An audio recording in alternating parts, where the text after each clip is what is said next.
আসসালামু আলাইকুম। হ্যাঁ, আমি সুজন আহমেদ। তো আজকে নামছি আমাদের পূর্ব পাশে। এই যে দেখেন, কিউট রাজা হাঁসের বাচ্চা নিয়ে। এই রাজা হাঁসের বাচ্চা দেখেন কি সুন্দরভাবে ওরা খাচ্ছে, ঠুকরে ঠুকরে ঘাস খাচ্ছে। তো মূলত এই রাজা হাঁস বেশিরভাগই ঠুকরে ঠুকরে ঘাস খায়, কারণ প্রধান খাদ্যই হলো ঘাস।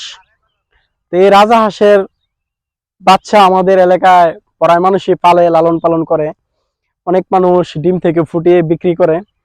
তো দেখেন রাজা হাঁসের বাচ্চাটি কত কিউট, আমার তো অনেক সুন্দর লাগতেছে, অনেক ভালো লাগতেছে।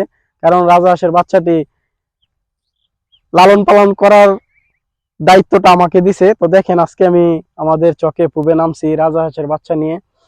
তো সত্যি আমার তো অনেক ভালো লাগতেছে, কারণ অগ সাথে কথা বলা, অগ বাপ নমুনা বুঝা সত্যি অনেক ভালো লাগতেছে। আর কি সুন্দরভাবে দেখেন খাচ্ছে ওরা, টুকরে টুকরে মূলত ঘাস খাচ্ছে। ওদের প্রধান খাদ্যই হলো ঘাস। তা আমাদের এলাকায় এটি ডিম থেকে উঠিয়ে মানুষ বিক্রি করে 600 টাকা জোড়া, এটি বিক্রি হয়। তো দেখেন এখানে 10টা বাচ্চা আছে, ওরা অজ্ঞভাবে ঘাস খাচ্ছে কি সুন্দরভাবে দেখেন।